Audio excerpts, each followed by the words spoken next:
At this point, I have created an account that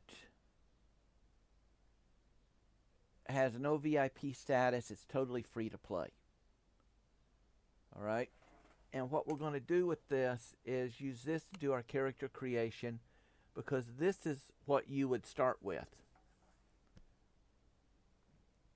So you have melee.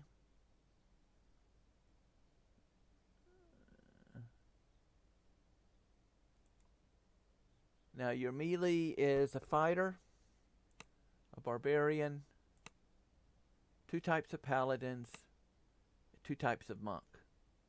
Now here you'll notice this one says unlock. So you're not going to have access, so we've only got one type of monk even though it's showing two. Alright. Your next class is spellcasters. Spellcasters, again, this one is an unlock. You got to pay for it. If you're a VIP, I believe you get it. The sorcerer, two types of clerics. This is more of a necromancer type, I believe. I don't do a lot with clerics. Your wizard.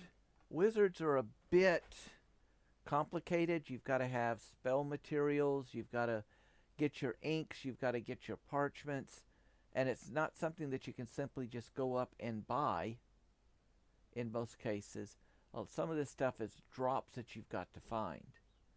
And if you're running short on stuff, you can wind up with all sorts of things. Your spell power, which is what we used to call your mana, again is also affected by your stats. You do not get access to favored souls. Druids, the typical druid is more of a healer fighter, while the Blightcaster is more of an anti-druid, if you will. That's just my interpretation. The last one is the Acolyte, the Warlock. You have a normal Warlock, and then you have an Acolyte of the Skin. So a regular Warlock, basically, you make, when you create the character, you make a pact. You have like a summoned demon or whatever that you're interacting with in theory in the background in the game. While the Acolyte of the Skin takes a different approach and makes a pact with a single fiend. And this is typically a fire fiend of some sort. And basically you're trying to, as your character develops, you take on attributes of this other character, of this fiend, in the process of turning yourself into a living demon. And out of all of these, I personally so far prefer this particular class. It's easy to play. You can rack up the damage like God's horrendously. I'm not saying that it's overpowered, but it's definitely, you're going to not have a problem soloing most stuff. The dilemma, of course, is it is a cloth wearer. If you wear chain or anything else, it can affect your spellcasting abilities. And you're going to wind up, in other words, you're basically a soft and squishy. A good one to really start playing with, although I do not like them, of course, is the cleric. The cleric is a whack and smash. You've got spells. You've got spells where you can heal yourself if you're alone in combat, where you can heal others if you're in a group. Resurrect dead, all sorts of things that you can get from a cleric. The cleric overall follows the original 3.0 type rules, which is they're a very versatile character. You, as an initial gamer, are going to have to do a bit of research I can't do it all for you. But I can tell you that when you do a character,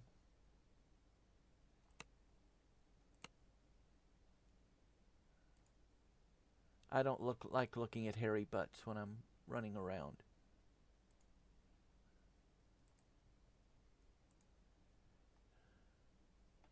Alright, when you do a character, the race that you pick will also affect a lot of your abilities. Like, I get more points if I pick anything except a Drow Elf for initial build. However, the Drow starts with a few additional points in their skill set that other characters don't, and has a lot of nifty little side abilities, which is one reason I like them, and as an original tabletop player, I always loved the Drow, or Drow. The next thing we're going to do is put our points. Okay. This is where some things vary for the Warlock over the Wizard. Your intelligence and your wisdom does not affect your spell power. What affects your spell power is your charisma. I think this is basically your charisma, as I understand it, affects your interaction with your fiend. And so the higher the charisma, the better interaction with your fiend, the more damage you do with your spells. It's about the easiest way to put it. And so the first thing you want to do with this is raise each of your base stats to 10. Because like strength not only affects damage and so on, but affects how much you can carry. Dexterity is your saves and so on. Constitution is your health. Now you'll notice here it says point cost 1. As I go up,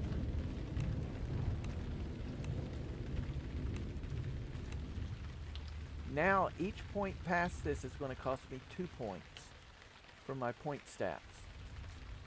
So I do not want to go much higher than that. I want to apply my strength.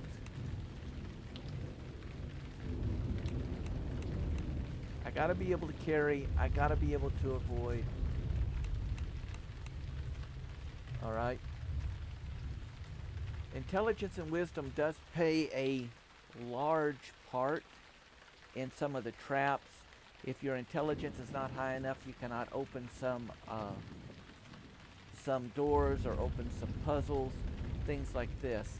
So you don't want to just plow everything into charisma or whatever your primary stat is depending on your character class. You want to balance it out a bit while giving a priority to that primary character stat ability. Alright? This gets to be the picky one. If your character, your particular character class, does not have an attribute, then what's going to happen is, like here, I'm not a cleric, so if I try to build my healing abilities, I'm going to have to spend 2 points for every 1 point. Okay? Another thing that you've got to look at here, if this number, see here, okay, if this number is, it won't let me do it. So if this number, oh, that's because it's 2 points. You see, this number does not go up unless it's in a multiple, an even number basically.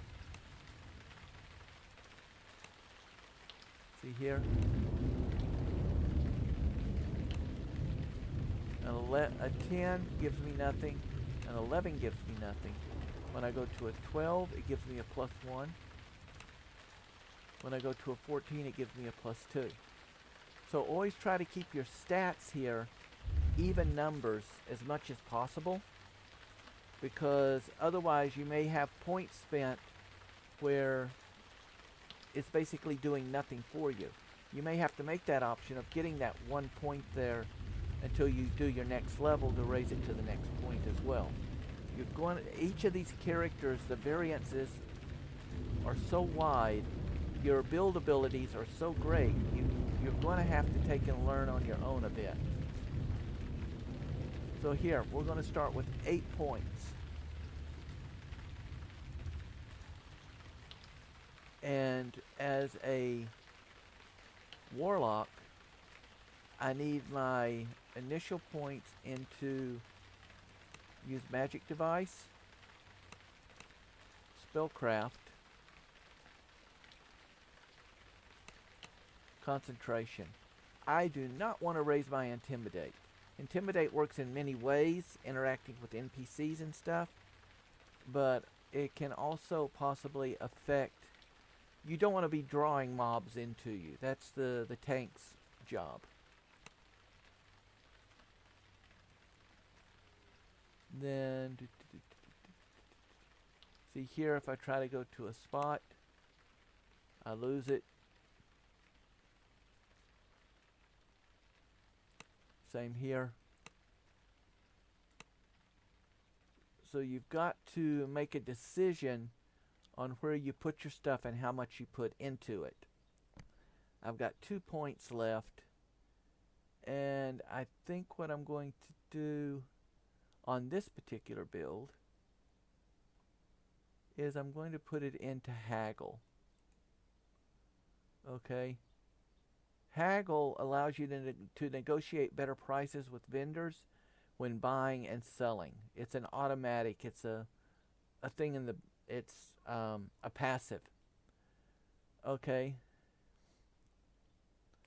And you'll get an approximate plus 5% price change in your favor for each point of haggle that you have.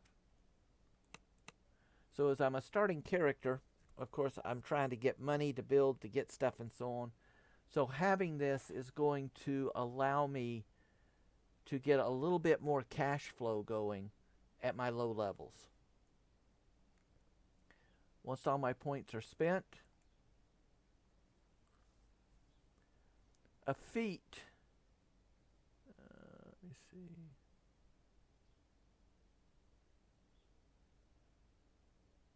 There we go. A class feat, you'll notice this is yellow. So we'd have to go down.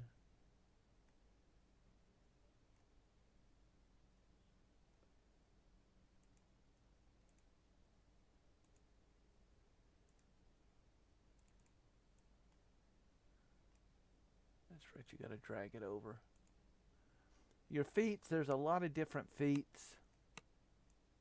Again, you're going to have to look at your play style and what you're using for it. I am going to use Inshu material because that allows me to use some spells without having to use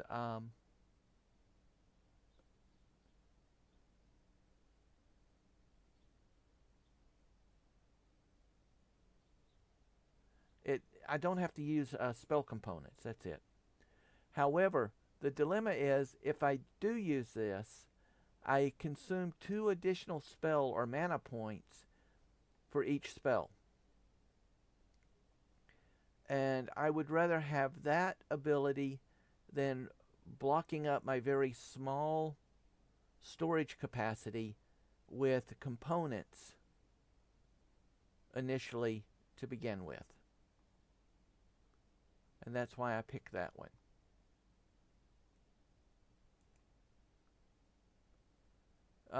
Initial spell is we want summon monster. It's not like World of Warcraft where you can summon a creature and tell it to attack to stay passive or whatever. It's basically you summon this critter and he runs around and he's on aggressive defense mode. If you're attacked, he attacks whatever's attacking you. If you're attacking something and it comes within your range, your perimeter, that it can become a threat to you, then he starts attacking it. The dilemma is sometimes if you're fighting a monster and something is on just out of range and you don't want to pull it, this character will turn around, run off, and go get it.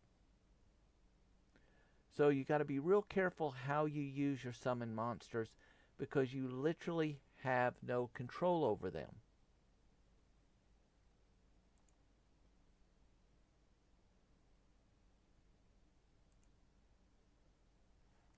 This right here was what I was looking for earlier.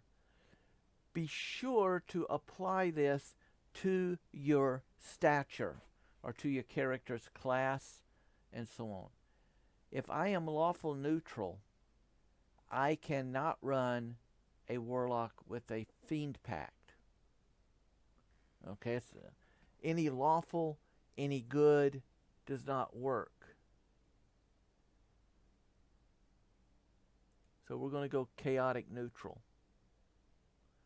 That allows me access to all the fiend stuff, while at the same time, of course, how I play my character is totally irrelevant at that point.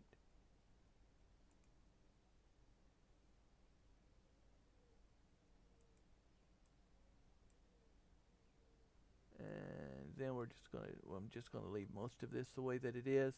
You can adjust your own character as you will.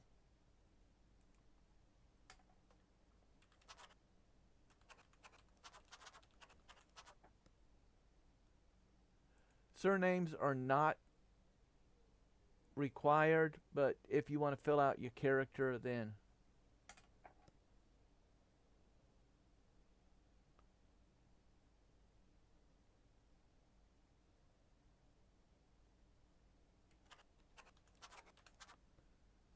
okay. If something does not match, you'll get a thing that comes up and tells you that the name doesn't match, that the name is already in use or not allowed, and then you got to go up and create a different name.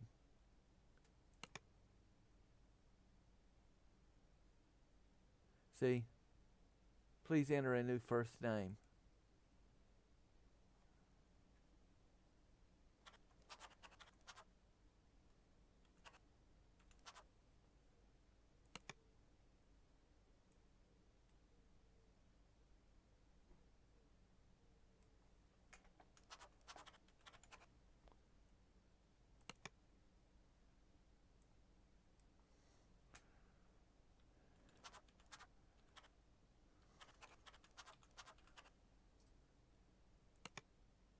There we go. So, now, as I start doing these, you may hear me talking, but because of my hand issues, I have voice activation for a lot of stuff. So, if you hear me say give a command like ride or kill or whatever, I'm not just in the kill type thing. I'm literally giving a command for a particular spell to go off or whatever. And for that, I use voice attack. So I can set up all my voice commands, my keys, and everything else. And depending on my character, where my hotbars are, all of that I can change accordingly. And it really frees my hands up because I cannot do this Control Alt +1, Control 1, Control 2 to switch over one. My hands just cannot do it anymore. So if you hear me talking to myself, you know what that is.